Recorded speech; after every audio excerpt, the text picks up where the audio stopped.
So we're back with another instalment of Bob, the bucket of bolts. Bob's really starting to come together now, and it won't be too long before we have a running engine. In this video we're going to take a look at installing the cylinder.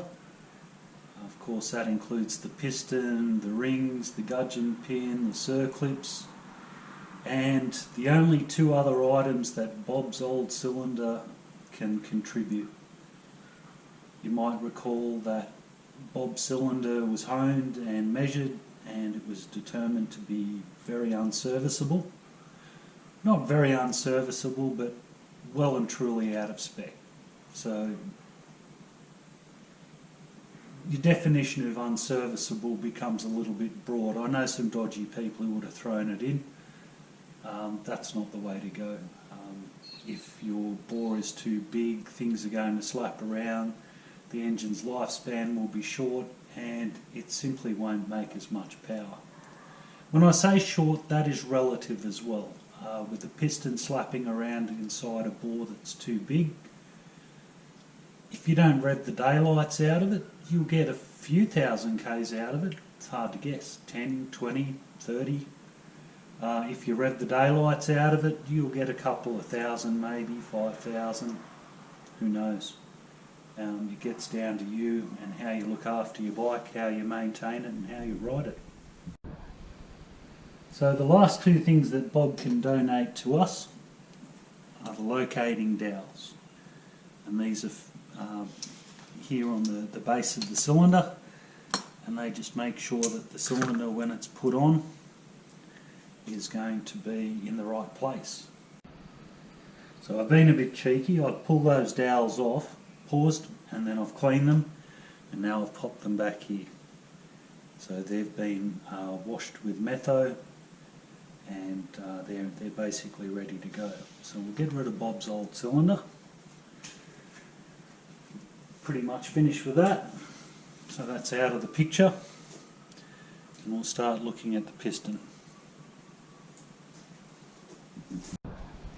Now I've done a few videos on pistons and rings, and they're worth looking at, so I'm not going to really focus too heavily on the piston and rings today. We'll just stick with the basics. You've got 3 grooves. One is a fat groove, which is closest to where the piston or gudgeon pin goes. You've got 2 skinny grooves above that. Now in the fat ring groove, that's what those grooves are, ring grooves. In the fat groove, your oil control ring is going to go there.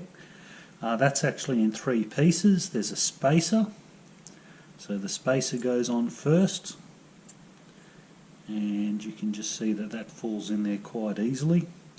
And then you've got the 2 oil control rings themselves, and they will sit either side of that spacer. Now there's no up or down with these. On most engines there isn't, and they're not particularly hard to put on either, so you just need to make sure that this one is going to be the bottom one, and you can hopefully see that what I've done there. I'll pull it out and start again. I've just put that underneath the spacer ring in the groove, and then I'm just lightly moving it around with my finger, and that's one on already. Oops. Now it's good to have a gap, because when you put that ring onto the piston, you've got the actual gap there. You can see by my thumb. And that will squeeze up, but it still exists. So gases and oils and whatnots can sneak past that. So I've just run my finger around there till I've found the gap for the first ring that we've put on. And we're going to make sure that they don't line up. They don't have to be anything too crazy. You know, there's people that believe that the rings should be 60 degrees apart, and there's certainly merit to that. With the oil ring, I like to make sure that they're staggered, but not staggered too far apart. And that ring's gone on well. You can see that that all just slipped together quite well. Now there's one gap. There's the other one. So where my fingers are, where my index fingers are, is where the gaps are. There's the bottom one, there's the top one.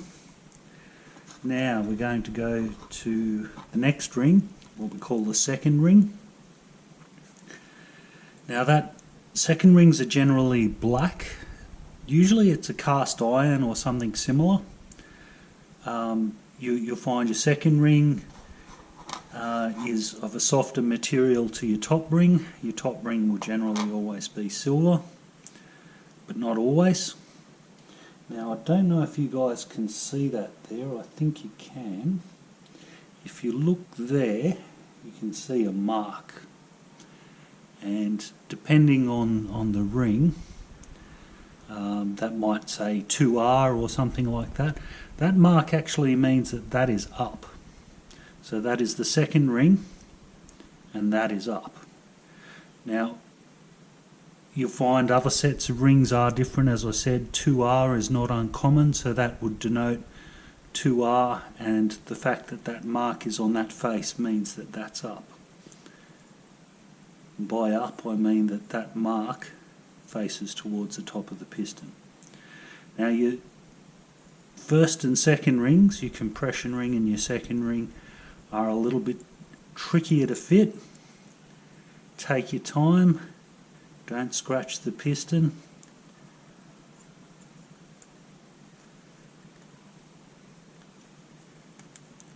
Okay, so we've got that over the top of the piston, and it's fallen into the first ring's gap, so we just gently prise that out.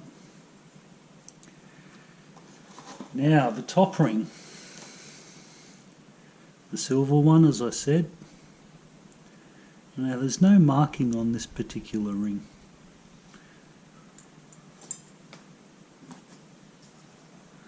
I'll even get my magnifier out and double check that.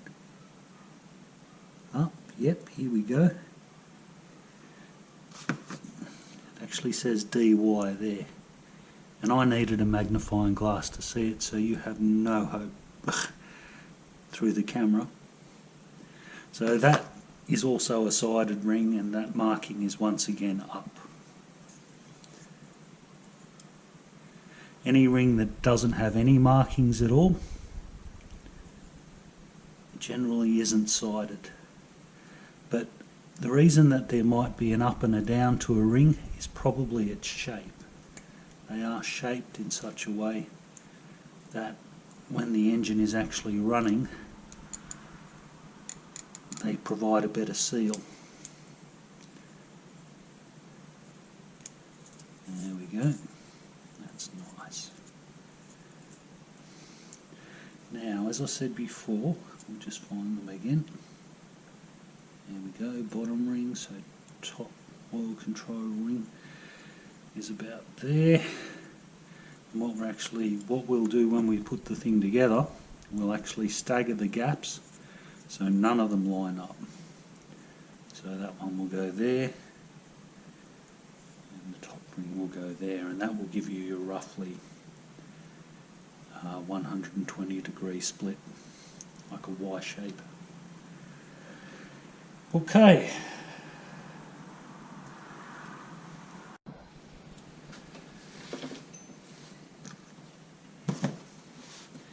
Now, there are tools called ring compressors, and what they actually do is squeeze those rings so that they are pushed as they would be if they were inside the cylinder, so that they're squeezed up like that, and that's necessary to fit them. So I'm just oiling up the bore now. Now the bore has been scrubbed with a nice stiff but soft brush. And by that I mean that the brush itself was quite stiff and the bristles were hard to move, but the material of the bristles was a soft material that wouldn't scratch the cylinder wall. So think of toothbrush rather than wire brush. Toothbrush is good, wire brush is really bad.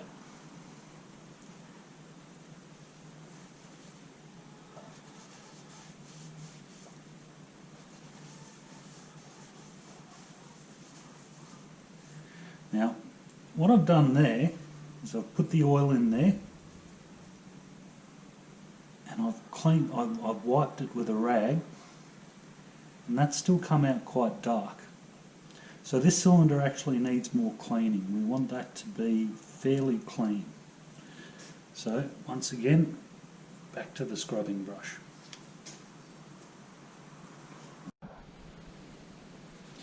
Okay, and we're back again.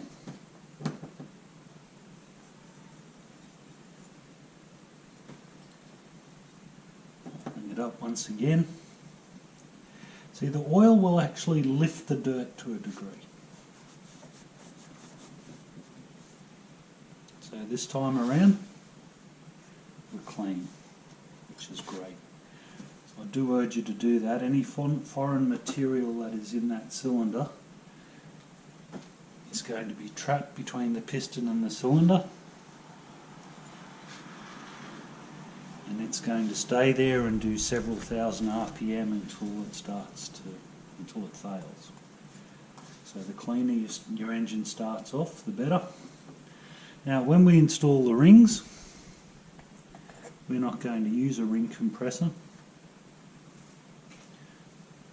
We're not going to use a ring compressor because Honda has very kindly put these chamfers in here for us.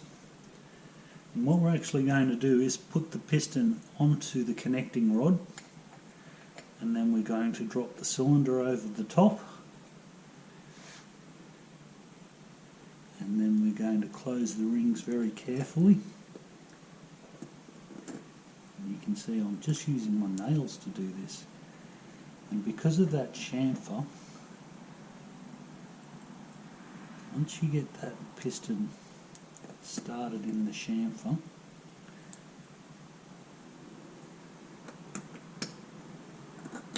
the chamfer will very kindly close your cylinder for you, your ring gap for you.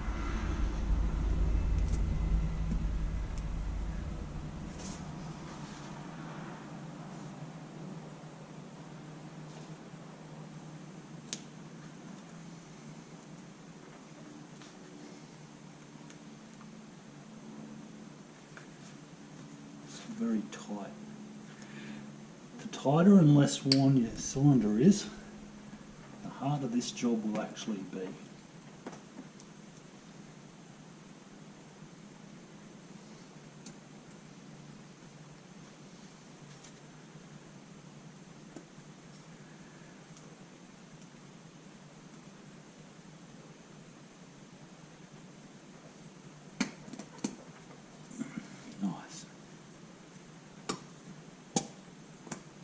Oh, nice. Okay, all that enthusiasm was about how tight a fit a new piston is inside this cylinder. You might recall this is a cylinder from another bike with about 14,000 kilometres on it. And its owner was obviously a lot kinder to it than Bob's was. And that piston is a very nice fit inside there. Obviously it must move, but the resistance, as I move it up and down the ball, tells me she's going to be a nice tight engine. Now, I flipped it upside down like that just to show you what we were going to do. If you want to practice, you can do that. If you want to just jump straight in. And of course this holds true for a new cylinder, a used one, used piston, essentially fitting that piston in there regardless of what actual, the state of the parts you're using, and it'll always follow the same path, like squeeze those rings into the chamfer, nice and gently but firmly. Okay, Right, now we've got Bob at the forefront here. Very important thing, you can see on the top of the piston there is a mark there, IN, that stands for inlet. The inlet is the carburetor side of the engine. If you look at the cylinder head, and I don't have an assembled head, I'm sorry, or I would show you, the inlet valve is always bigger than the exhaust valve. Now if you have a look, the cutout there on the top of this piston is larger on the inlet side than it is on the exhaust side. Now your connecting rod connects to the piston via a piston pin, this little gem, and that goes through the middle of your piston there. The connecting rod will actually be sandwiched in between there, and the pin will go through it.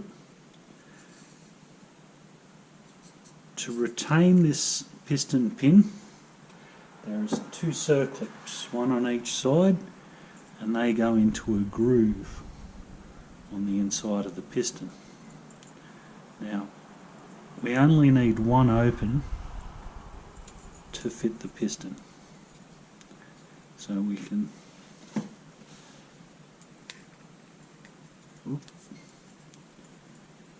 actually fit one of them.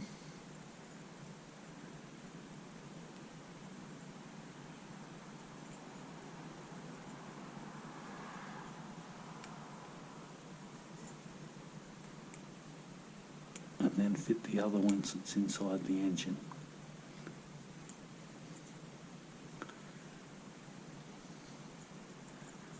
And this is very awkward for me due to the way I've set this up, so just bear in mind and bear with me while I fumble a little bit. Okay, so there you go. Now we need to make sure that that is sitting correctly inside the groove. Circlip that I've just put in there. A couple of ways you can do it. One is to grab your long nose pliers, move them around, it's sliding quite smoothly, so that's good.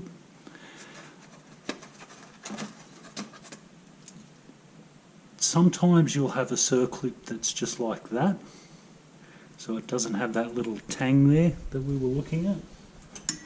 Let's just compare those quickly.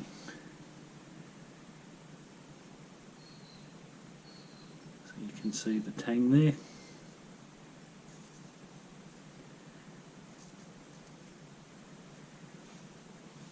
If it doesn't have that, it's a little trickier. Very fine, flat bladed screwdriver will get you out of trouble there. Now, where were we? Oh yes, in means inlet. On this engine, that's the back of the engine. So this is the front of the engine, the cam chain is here on the left. And whoops, what you can do to make your life easier, just put the piston pin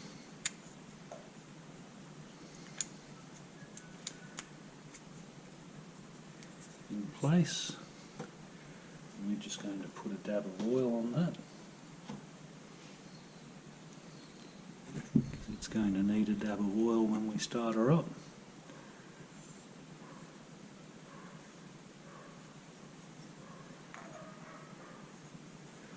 I'm going to be a bit obvious here, do not drop anything inside the engine or you'll be back to video 2. Okay, so I'll just push that in. It's not too hard. Let's rotate Bob around so you guys can see what we've got. And once again, circlip. Once again, ultra awkward.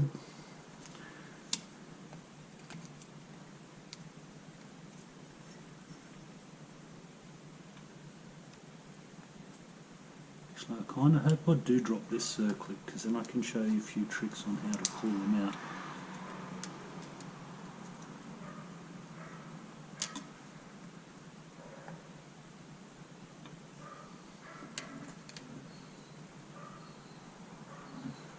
Trouble with new circlips is that they're very springy.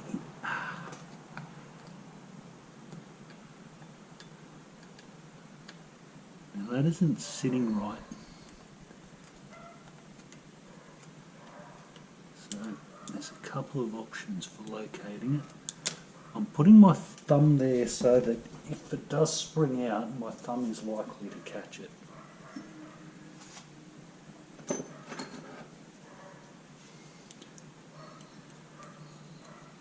So it's not quite in the groove. And did you hear that little click? Hopefully the camera is sensitive enough for that. That fell into the groove. So there's your piston in place. And that's nice. That is not going anywhere. Now, next step, our two locating dowels. There, there. While you've got this guy flopping around, try not to damage it if you need to move it. Now, obviously you need a new gasket.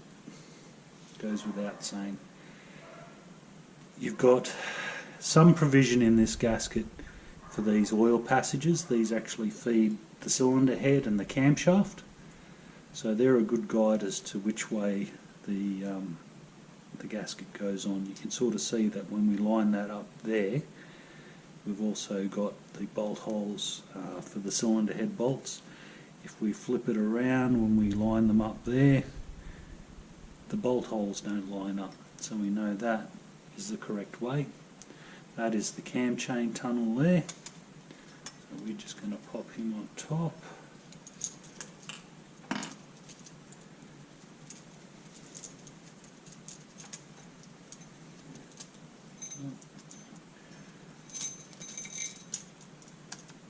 Feed the cam chain up. Make sure that it hasn't gone morkies. Now we need the piston and we need the piston to be at top dead center. So that's as far up as it's going to go. So that's top dead center on this engine.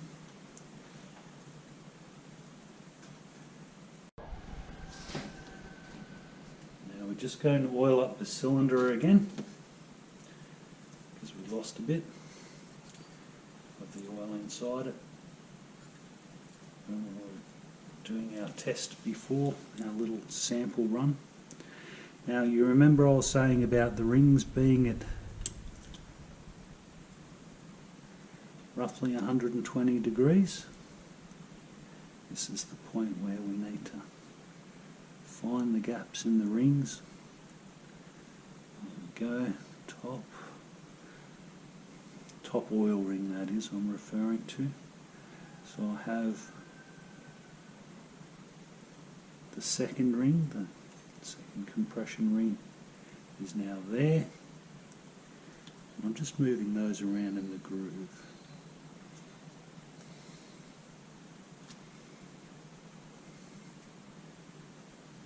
There's the top one there, so they're roughly there, there and there.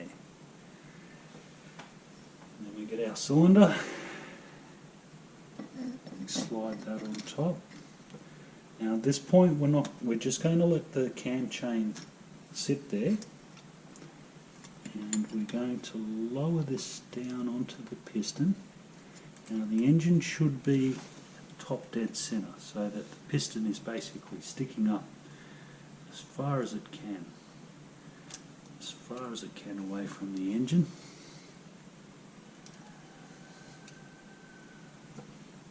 And we're just going to settle those rings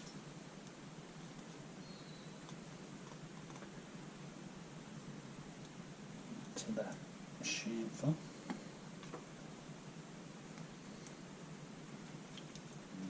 See, I'm actually just pushing them. If you're worried about your manicure, you can use a screwdriver gently. The advantage of using your own body parts is, although they do wear out, they are generally softer than the engine's parts. So you're more likely to break than the piston rings are. If you break a ring, as I've probably said several times, don't continue. You can't assemble an engine with broken rings. The sad thing is it'll probably work, but not for very long.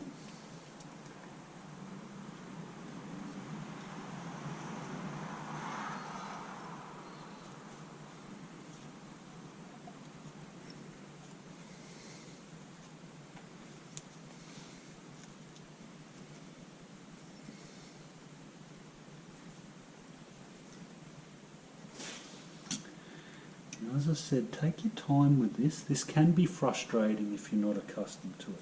It can actually be fairly frustrating even if you are.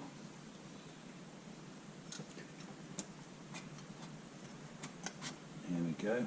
Okay, so you can now see just a little bit of the piston skirt poking out, and all of those rings are now within the bore and squished down the way they would be when the engine's running.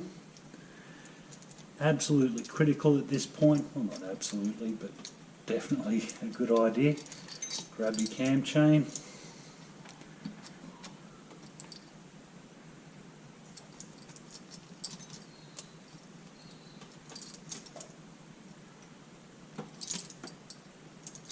And just make sure that the cam chain tensioner, that's perfect actually.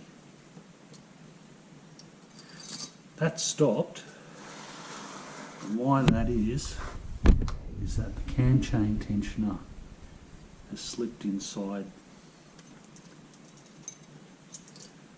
where the actual cam chain tensioning mechanism goes. So you just need to give that a gentle push if that happens to you.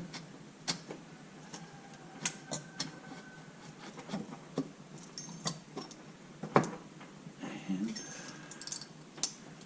there we go.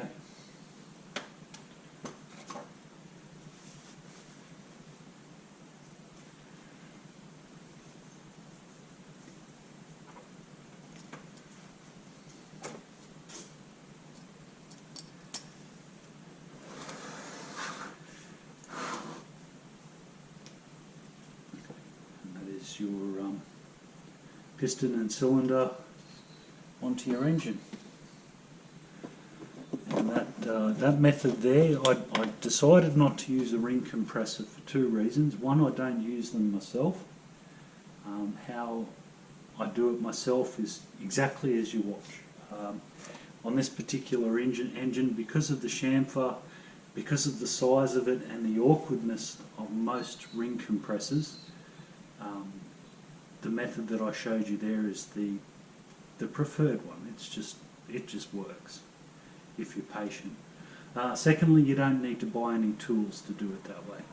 And of course, if you don't have to buy a ring compressor, that's money in your pocket, isn't it? Now, as always, if you're going to store your engine partly assembled, you need to make sure that no dirt and dust can get inside. A rag, a plastic bag even, it all makes a difference.